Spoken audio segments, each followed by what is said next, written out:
Okay, entering turn 3 in NATO. Bunch of new resources for each side. Air power, 2 tactical and an operational for the NATO, and 6 tactical, 2 operational for the Warsaw Pact. And we can see as that starts to shift slowly back into NATO's favor over time. Now, chemical warfare is the one thing that can turn that around, and it's one reason I hold off. I don't want to give victory points for the chemical warfare if I'm not getting sort of the ultimate advantage out of it. It has the air power for the rest of the game for NATO, but you know, why pay for these turns where the air power is not that important and where I have an overwhelming superiority on the field? Later on, things are going to get a little tougher. I may need to make tougher attacks, and that 4 column shifts in my favor on the attacks might well work.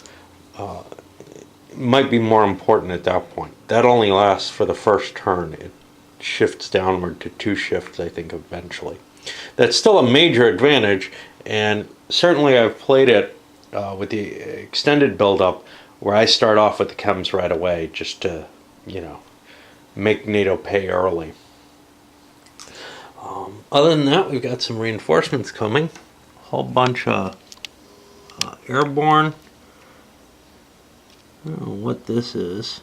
Oh, Marines. Yeah, we have some Marines and we have some transport for them. More than we probably need, looks like. And the rest of this, 2 of these armies, PM and SM, that are already, these are Polish forces in Poland that are already on the board. Just move them into place. I should be able to clear Berlin this turn, which is cool. I only paid the penalty once. And we'll see where else I can push forward. Now, Warsaw Pact just completed its movement. This would be the point where interdictions are removed, if there had been anyways. They aren't very permanent and they're not very effective. Basically, you can launch them as part of your attack to make it difficult for the opponent to move. But it seems so much more valuable to me to airstrike units, maybe because I don't really understand a war of mobility as well as I should. Or maybe it just cashes out better in the end. If you've got a unit trapped, you might be able to slow it down, but there aren't, you know, clear choke points for the most part. The terrain is just 1 per hex, so unless you have something pocketed, I don't see doing it. Okay. For the movement, one of the key things that came towards the end, dropped some Marines here. Now I can drop them pretty much anywhere, but I want to hook them up in supply. And one neat thing about this is actually this was the last hex where I have the possibility of that being within my airspace. So that was the last safe hex I could invade. These guys, they have a movement allowance of A. That's provisional. It indicates that they have a movement allowance of 4 if they're in supply, 1 if they're not. They're in supply now, though, as we move through Denmark. We got the new columns coming in. Continue to work on East Berlin and chunking attacks on several different locations. Some paratroopers or airborne stuff dropped in here with armor. We're really focusing in this North German plain area. Over here, and in a sense the setup kind of forces that. Over here near Frankfurt, what are we? We're hitting Wurzburg. But the Czechs here, they have no headquarters. They get one in some of the other scenarios, but they're not going to get one in this game. So they're almost a useless force. I'm just trying to get as much territory as I can with them for free. They can't fight, they can't attack and supply though. So that's kind of problematic for them, but they can be used in defense. And then this command does have a headquarters, you can see here, but it didn't have enough movement allowance to really take on this mixed force here. So we've got a lot of attacks, some at decent odds, some maybe not so great. We're going to start thinking about if this is the time to spend the chemical weapons. Not this turn, but next turn. Power was used again against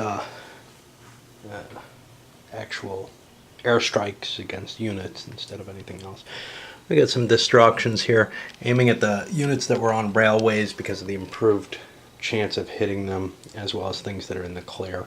I got some hits. The Soviets got hit here as well. One thing to note about the sequence of play, so interdiction removals are here right after the Warsaw Pact movement, but suppression removal is after NATO attack and not after Warsaw Pact. Basically, the sequence of play is not balanced. What that does to the game isn't absolutely a clear issue. So, for example, if I bomb Soviet units, the joint suppression removal is going to mean pretty much the same wherever that's going to happen. It couldn't happen twice in a turn. The interdiction is a little bit more tricky. Where it is coming just before the Warsaw Pact gets to bomb means the Warsaw Pact, if they want to seal off a withdrawal, they have to do it before they actually conduct their attacks, and it can get retreated through during that period. And if it's not retreated through, it could conceivably slow down a retreat by NATO. The other side of it, trying to prevent an advance, probably doesn't really, it doesn't serve any kind of odd purpose there. It seems to be having it once per turn where it is doesn't really do too much. I can't imagine it being used on an advance, though. The only thing I can really see doing is to try to trap a unit. But I guess, you know, if somebody's trying to charge through a tiny little gap and you decide you don't want to try to defend that, but you want to air interdict it, you could. But it seems really unlikely that you'd use air interdiction to try to prevent somebody from moving through an area, unless it's a very sealed little salient that you weren't quite able to cut off completely. This might be a case where we actually have doubled, in which case we should have before. I'll look up how that rule's worded.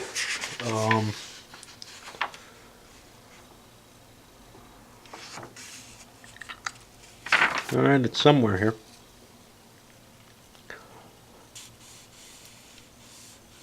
Yeah, completely surrounded by enemy zones of control. Do I have that?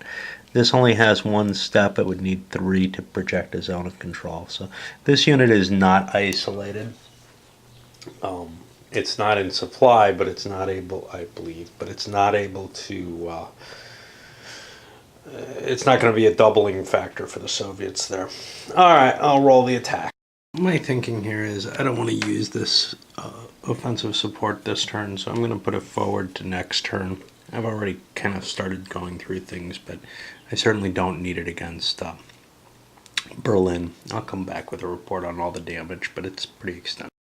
This attempt at a forward defense has totally failed. Now the problem, of course, is unless you just fall back and give territory without fighting, which I don't know if I've ever done, you're going to take losses.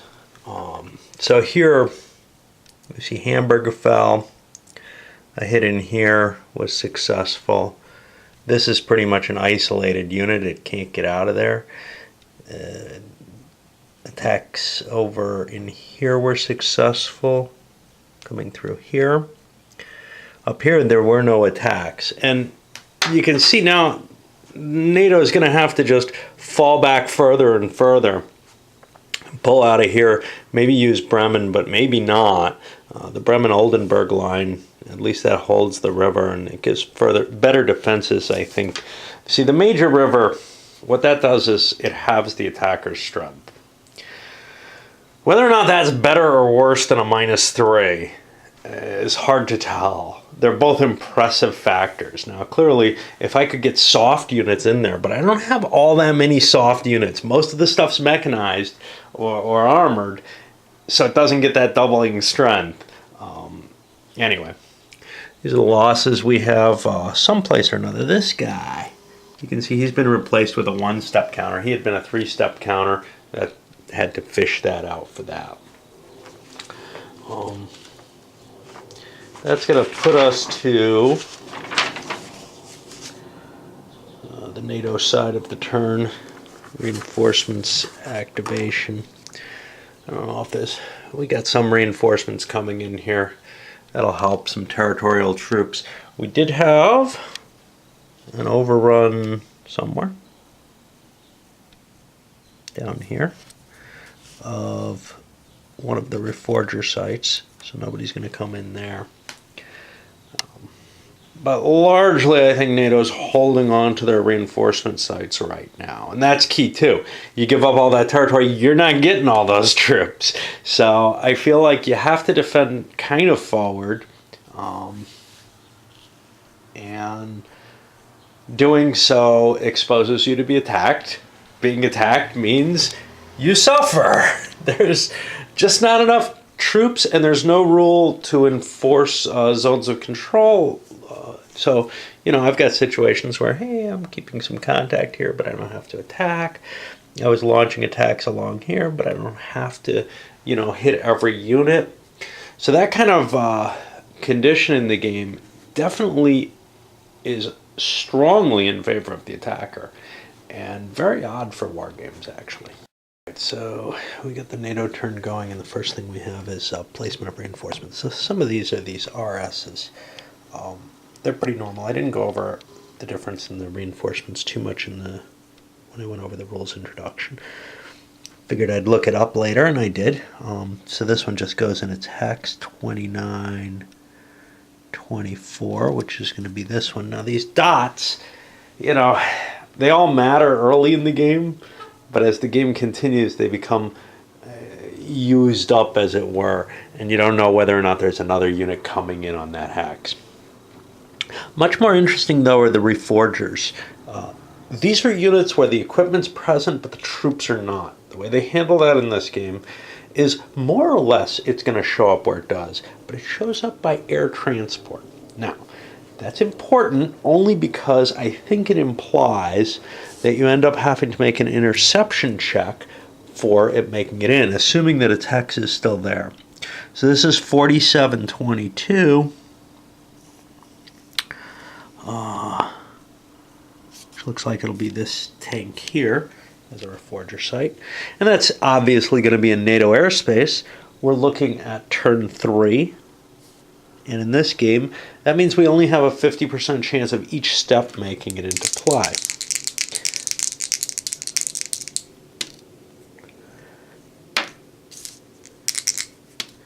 So I'm only going to get one step of this unit. This is 3C ACR3. Then we got to find its one-step counterpart over in here.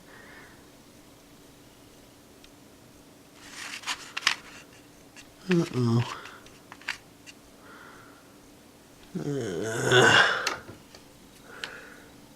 3A. Oh, I'm sorry. This was only a one-step unit. The first roll was bad, so it's gone. Okay. And likewise, this one is also a one-stepper. And this makes it at 3321, which unfortunately is the overrun hex, so we don't actually make it there. I'll check for these guys, put them in place, and then start down the NATO turn. The point in the game where I start thinking about nuclear strikes. I almost never take them at this point. I think I can wait a couple more turns. I haven't lost yet. But it's always painful watching this kind of pileup of losses. I mean, reinforcements not making it on the map because of failures. We've got a couple of Austrians coming on. They're not going to help. Austria's not in the game. But I can never quite make the decision. Now, if NATO makes the decision to launch the strike now, they win if they don't lose. They basically say, I've got a 50-50 chance of winning the game at this point. I mean, it would take, if we do see the nukes happen, it would take a very, very incompetent NATO player to launch a first strike, survive, without it going fully global, and not halt the Warsaw Pact advance by this point. And you can see there's only 20 victory points. This is nowhere near enough to win any of the scenarios. But this is the point where you're saying, oh man, it looks hopeless. Now, it turns out most plays that I've had, it turns out that it's hopeless. But we'll see if we can pull back a little bit more. And next turn, we're going to have the same kind of argument coming up, probably, every turn. But until such a point where maybe I see the Soviet forces halting. It's not like they haven't been making mistakes as well. So I'm going to hold there. We're all in supply, except where we've already noted we aren't. It's pretty easy to get supply in this game. It's just a question of what kind of supply you've got. There are multiple different types. But I believe for movement supply, you just need to trace your normal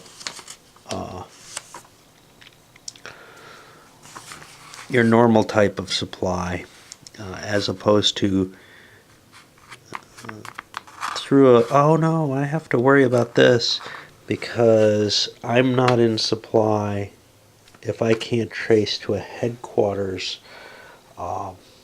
if I'm in the wrong nation. Just to say these Germans just have to trace, but this Brit, for example, is not in supply because he's not going to be able to trace back to the British or I'm sorry, that's not British. Who the hell is that? Belgian, I think. No, Dutch. So that's not going to be in supply. And let's see, what effects do we have?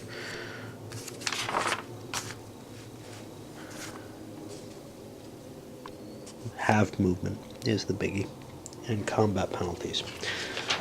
There are no out of supply markers. Are there? Sure there are. So we'll start assigning them. This guy probably was out of supply last turn too. It's not like I'm making any attacks, and in defense it doesn't make a difference. So it may have allowed me to reposition a little more quickly than I otherwise would have. And that's pretty much the NATO turn. A couple of these guys not in a terrible place at Bremen. I pulled out of Hamburg. Taking the Weser line, unfortunately, well, it can't be subverted here. Stupid Bucci map. But you can see there's kind of a gap here that I wasn't able to fill. And that looks like a big problem. And then some places where there's a couple hexes between units, or maybe a weak unit out on its own. The poor Americans just aren't fast enough to get out of Nuremberg, so I'm going to leave them there. I can take these out of supply markers off now. They don't really have an effect during the next turn. Everything's mobile now and active except for the French. The French don't come in until turn 6. By then the war is almost over. I mean, really, you're talking about almost all the reinforcements are in play. There's just a small amount left coming in here. Nothing coming in more for the Warsaw Pact. I'd say we still have at least another turn where the Pact is going to be able to make significant advances. Clearly, there's just this falling back, but still being able to pound a unit out of the line here, there, and really show cracks in it and force it to keep falling back less and less territory. For example, here, part of Munich given up. Nothing I can do, I mean, what am I going to sit like this and lose the nearer one? I just don't have the troops. Here I've got some territorial troops trying to hold Augsburg. I can still attack that. It's just I'm halved. But that's a pretty damn weak unit there. And maybe I just want to give up Munich entirely. 1, 2, 3, strengthen Augsburg. The problem with that is Munich's got its own territorial troops that can come in. So I'm kind of sitting there hoping to hold that, and I don't believe I need to be in supply to build those up. Well, actually I may be in supply there. The problem is a line cutting across would prevent me from being in supply. But I want to make sure, because if reinforcements have to be in supply to be placed, then I don't think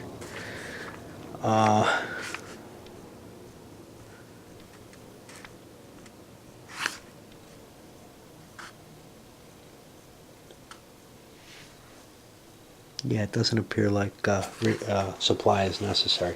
Basically, what I was thinking was, if it has to be in supply, I don't think I can hold that in supply. I think I would be counting on the Czechs, making a mistake rather than anything else.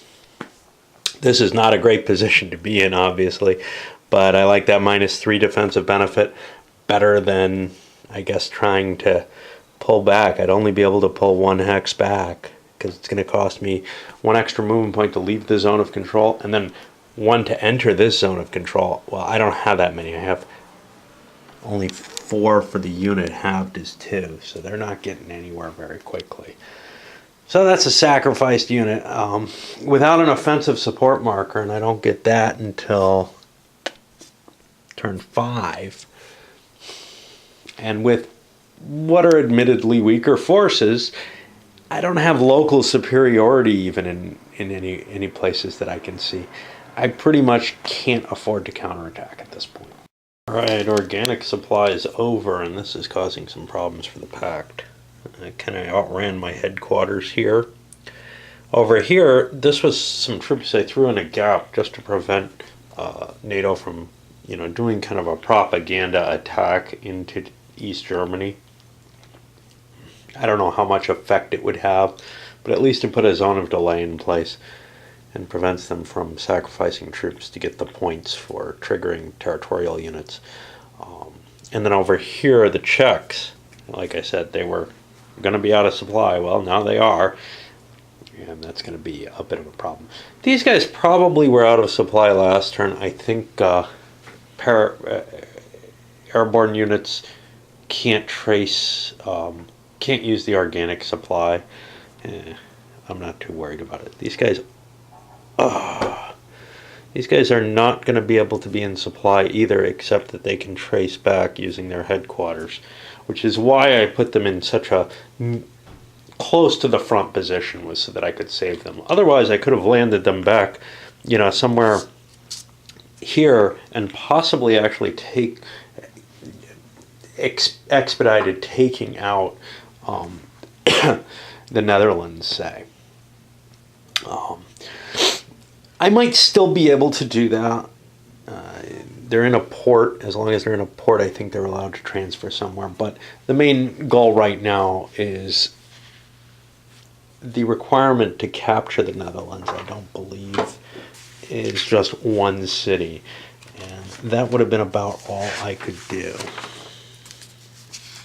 Let's see what we have here.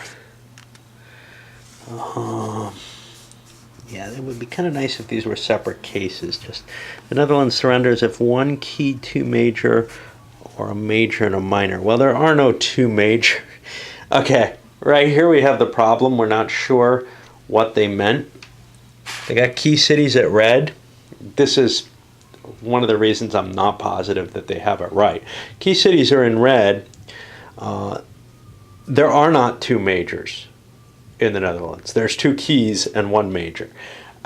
I'm playing it by the map key. I don't know, which means the Hague alone would have been enough to take, and it may still be, in which case I probably should have left some garrison back there. I'm always forgetting things like these air and naval end runs. They're the kind of thing that, when it's not the primary focus of the game, like in Korean War, I can kind of say, all right, there it is. That's a fun game. Also my victory games, which I covered. In that you can say, okay, I can figure out when the invasions are going to happen, more or less. And I know that they're not going to be useful most of the time, but here, they may always be useful. So let's see whether I can do an amphibious. Just has to start in a coastal hex to any other coastal hex. That's going to be painful. Ports is just seafaring. So, yeah, I've got a threat right there where I could take out the Netherlands. And you know what? I'm going to do it. You know, it's my fault for not defending it. But that's going to be a painful situation because I've got these Dutch up in here that are all going to disappear from that. Now, obviously, I can take them out other ways. And if they're not kind of on the line is weaker, so I don't want to try to go back. Okay, well, that wasn't too hot. That naval attack, all 3 steps failed. Still got the headquarters. That's going to serve me some purpose. I'm going to use that as kind of a headquarters for some of the airborne units, for the simple fact that it can supply them. But this thing's immobile except through naval transport, so it may serve some purpose in the game, but not very much. I would have tried to drive that in there too had any of the steps made it, but well, it didn't work out that way.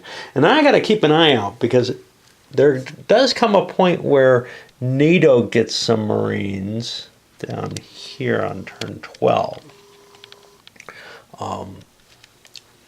And it's a very powerful capability to do the landings, actually, that way, compared to the airdrops. Speaking of the airdrops, I'm not sure what to do with these units. And I have an air mobile unit there, which I can't use on a paradrop. So, there's 2 types of air power, air transport capability. One is air ferry, one's airborne transport. Air ferry says you can do it as long as you're in friendly airspace, except for in mountains and enemy zones. Okay. Airborne transport can go anywhere in enemy airspace except a rougher mountain. What this means is you can't do any kind of air transport into an friendly airspace in an enemy zone. I don't think that's intended. I believe the idea of using a paradrop for a small flanking maneuver should be allowed. Whether or not you have to roll on the enemy airspace table to get that advantage, I think would be a reasonable compromise there. Anyway, I've devoted most of my forces, and I'm going to remove the out-of-supply markers, but not getting an attack here along the Weser. I wasn't able to get close enough in. I got to clear this out. Got this poles coming in here, additional forces here from the Russians, and launching attacks in a couple of places. Not launching an attack here, just covering some space there. Same thing as I'm doing here. I don't have to attack, remember. And none of the numbers for the airdrop, none of the numbers make sense for me to do a paradrop in those areas. So then the question is, well, do I just want to disrupt enemy production reinforcement spaces? Because if I can land a successful paratrooper into them, it might prevent some reinforcements I'm going to see this turn, which at the very least that seems kind of positive. Of course, the negative to that is that I might lose some transport as well as the paratroopers, but especially if I can put it kind of close to the front to where I'm pretty sure NATO is going to fall back and leave my paratroopers alone so they don't get just decimated. If I drop something back here, that's going to probably get destroyed. Even if it doesn't get destroyed during the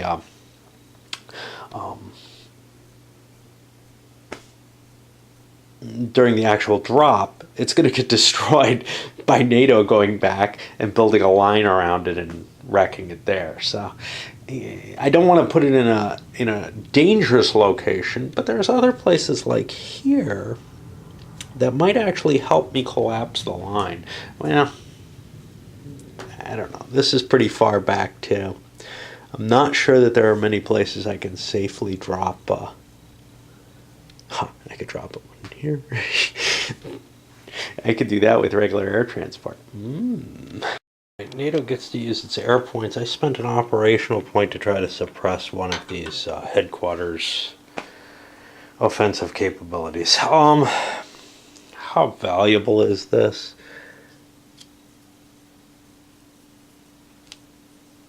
I'm not sure.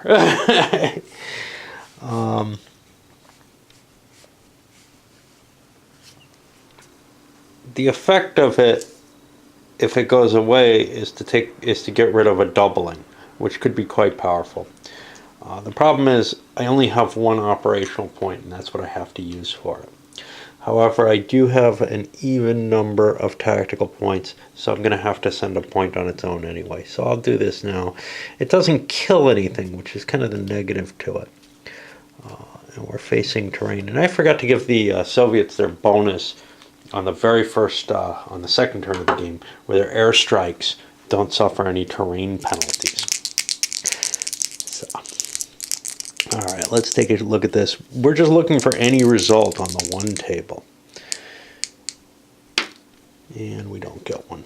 And I'll try to eliminate some units that are in dumb places. So for example, these guys on the rail, I would love to hit them, but I'm not close enough. I don't have them in airspace. They're, by my view, behind the line.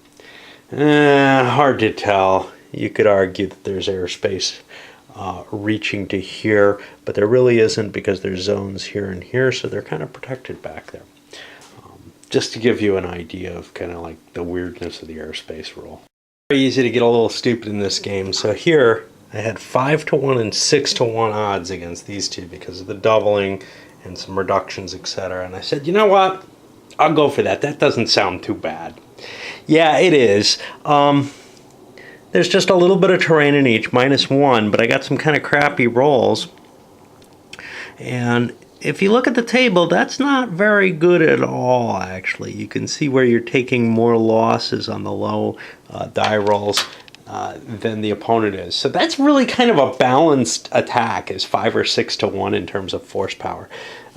After that, I went back to aiming for my 10-1s that I had set up, you know, so all my other attacks mostly went pretty well. I might have lost something, but largely this was intended to be a 10-1 against this, and you really don't want to make attacks too much below that. There's our losses. We definitely took some hits because of that, and I guess we're moving over to the NATO turn. You just, you know, you remember from other games, almost any other game, that gee, 6-1's pretty good. That should work. And this game's very good at handing you a nasty surprise if you're not careful as the attacker. But that's the point. You can actually be pretty careful. I mean, this stack would have been heavily reduced, probably gone, had I done the attack I intended. And everywhere else, I've cleared things up. I'm continuing the push forward. Not a lot of victory points gained here, though. I'm only at 24. I got to open up some of the stuff here. This would have been big, being able to knock the Netherlands out of the game. And I had a very good chance of doing so. 3 steps going in, 50% on each one. None of them made it. Just to point something out, most of the line is covered. There's a hole here, but I think that wasn't there. I'm not sure. Anyway, I think I bombed something or something. Most of the line is covered, but then over here you see, oh, couldn't you trace a line of communications down here? Yeah, but it starts to get in trouble because somewhere along the line I'm going to have to come close to a city. And remember, all the cities have a zone of control. So that's the way that I don't have airspace over the Netherlands, over The Hague, is there's Rotterdam here, among other things. But there's enough cities on the board to prevent you from just being able to trace lines of supply through everything or communications through everything. You really have to actually capture the cities to knock them out. And then you're considered to, be able to trace through. Yeah, some reinforcements coming in, including naval reinforcements. I had to bring in way back here because I don't have a port anywhere else. Oh, well, Rotterdam, but the English actually pushed their line back up to Minden, trying to create something a little bit more solid. I know I can't hold it, but we'll see. What I can do, this line fell back just a tiny bit towards Essen, and there'll be no convention this year. For those who go to it.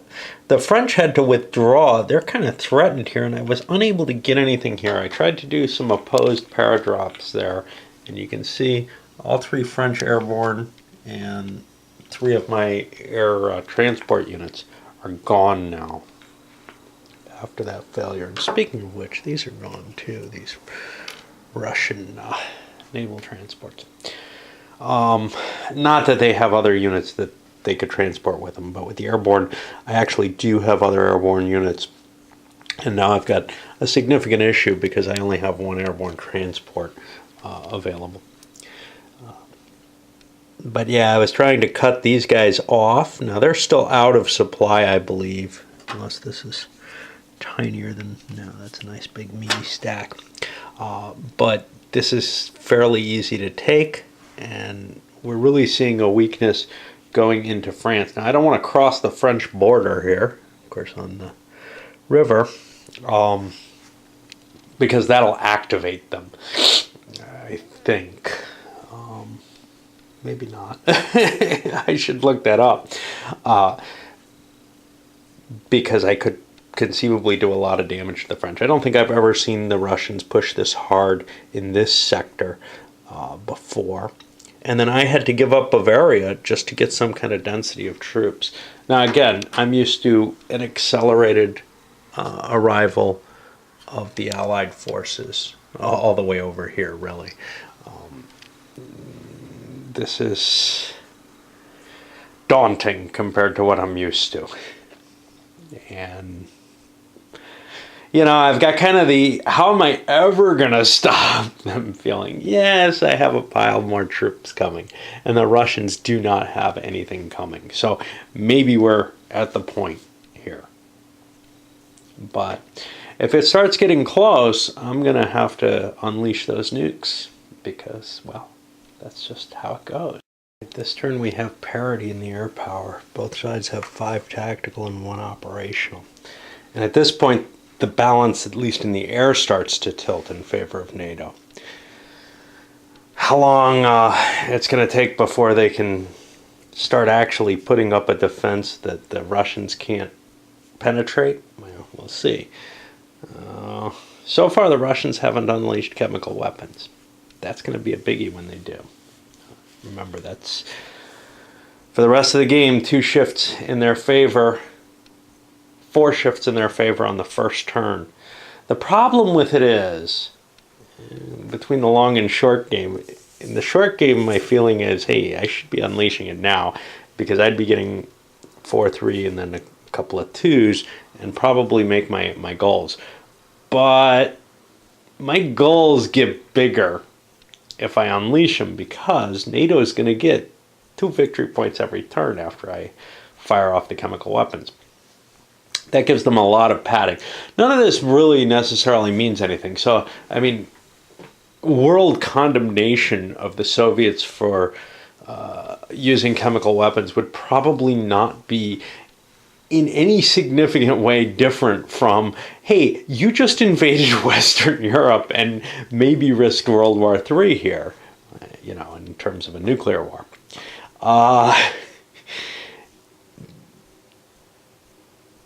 So there's no real downside to it, except you may look like you're going to win the game. Basically, I do not see a way for the Soviets to win this with the victory conditions that the game has in a reasonable conventional sort of victory. basically, they either get stopped by NATO, get whatever advances they gain, but NATO decides, I was able to pull a draw or a marginal victory. That's good enough from my point of view. Or NATO says, I got a 50-50 chance of winning the game here, and I'm going to lose otherwise. So, boom. Of course, you could take my mindset there of, okay, look, if I can keep this to a marginal victory for NATO, or for the Soviets, that's probably actually better than the trade-off we're looking at, which is probably a marginal victory for NATO. Remember, both sides are going to be frozen if the nukes go off, because the headquarters disappear. Nobody's in supply. Everything starts moving slower. Attack capabilities are halved because you don't have supply anymore because your headquarters aren't there. It's not just like suppressing the offensive chits. You're not doubled because you don't have the offensive chits, and you're halved because your units no longer have a headquarters to funnel the supplies through. That's the big effect to it. So it really just, the war stops there. I mean, you might gain a few hexes, but it's really tough. As well as defend, if you want to defend anything. And then, so you're probably looking at wherever NATO pulls the trigger, that's the kind of victory they could get. Now, if they do this on turn 1, it's actually not a bad deal, right? Because they could do it, well, turn 2 or whatever, they can pretty much halt the Soviet advance across the border right at that first turn and probably keep it below 20 victory points, getting a substantial victory or a decisive victory. On the other hand, the loss relative to pulling the trigger and starting a global war would be at least a decisive loss, right? So the only thing I can compare this to would be if it looks like I'm on track to lose decisively, then maybe I should pull the trigger. I didn't used to think this way. I used to think more in that binary win-lose type of atmosphere, at least towards this kind of game, where it's, well, I either win or I lose. Well, yeah, but there is a peace afterwards. And even if NATO is completely destroyed, that may not be as bad as the nuclear winter, right? You gotta think in those terms too. Of course, on the other hand, the whole deterrence purpose is there for a reason. Okay, and this time the numbers worked out that NATO didn't want to try to suppress one of the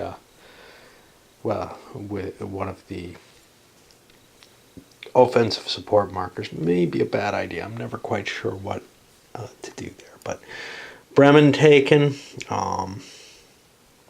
punches through, reinforcements coming in a couple of columns here. Ran through, grabbed the Bavarian territories. Mannheim didn't fall, but it took heavy losses.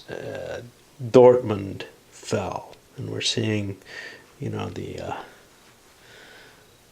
Rhine Valley just really looks like it's about to fall. And where are we? We're at 42 points. This is above the level needed by turn 8. That's why I say, it just looks so damn hopeless, and that's why I always pull the trigger. We're in the marginal. We don't need a whole lot more to make it all the way to the decisive by turn 8. The stretch to turn 16 or turn 15, that's harder to tell because I don't know what the NATO forces that are going to be coming on are going to be able to do. Whether or not they're just going to be able to stop things, in which case I don't think the decisive victory is going to happen, or if things are just too bad for them to do that. Of course, I could be wrong about my count. That's always a possibility. And we have 1 point for a NATO victory point as well to keep in mind. Anyway, NATO's going to try to pull out of here, I guess. I want to hold off as long as possible on the nukes. The problem, of course, is, how do you define the difference between, okay, if I define I took a marginal loss, versus using the nukes. Okay, I can see where I can't balance that. But then, all right, but then my choice is going to be, do I lose substantially or decisively? Which one, I'm making the choice between losing decisively with a nuclear war. And I guess that's an easier choice to make because you're going to lose almost as badly if you don't pull the trigger. So, but yeah, it looks pretty damn hopeless to me here. Really hopeless. All right, on with the NATO. More NATO reinforcements and tough choices for them as we push into the sixth turn. I'm finally going to get the French. It may be a little too late because the hole is opened around Mannheim. Got a little bulge here where I've withdrawn everything. You can see I put a support marker. That's why I say... So I guess the thing I wanted to mention here is those support markers, it's kind of this tempting seduction. So I launched an attack against some paratroopers and I killed them, but unfortunately I took a step loss and I can't afford that trade-off. I took larger losses than they did. Double the points. But even on the 10-to-1 table, it's possible to take losses, especially when there's terrain involved, significant losses like this. This is kind of what you hope for in terms of slowing down the Soviet and Warsaw Pact units. But it's basically, maybe I shouldn't use that damn thing. I threw it over here because it gave me very good odds, and I figured if I cut their units down a little bit, I would make the incursion into France a little less painful to me. As it stands right now, it looks like they're going to streak into France. The Czechs are going to move up and take Stuttgart and Mannheim. These guys have done perfectly well without having to fight, just slowly moving up out of supply, seizing territory that's being withdrawn from. Over here, I found I couldn't withdraw.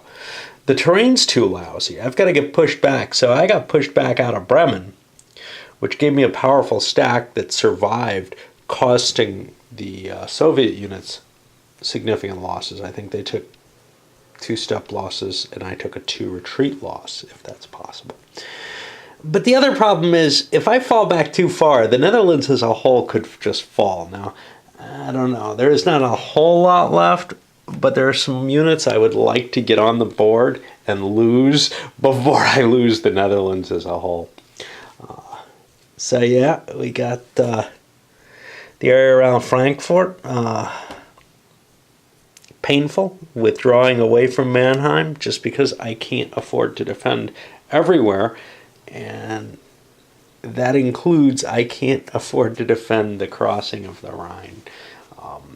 Not without having pulled back from here. Now, I would have loved to pull back harder than I could, but the problem is somebody like this could only go 1, 2, 3, 4, and then he's out in the open. And that, I already got 1 unit, 2 units in stupid locations. But it's a really hard area to withdraw through safely and then form a line that has any chance of surviving. Not that this every other hex defense is all that powerful in this game, because there is no forced attacks. But at least it presents zones of control and, keeps these Soviet units from just streaming right through. And that's what they want to do, to tell you the truth. That's what their doctrine is. Look for a path of least resistance and smash a hole through and just keep going. Lower category divisions in some of these other armies will be able to mop up if need be. Alright, this one's going up.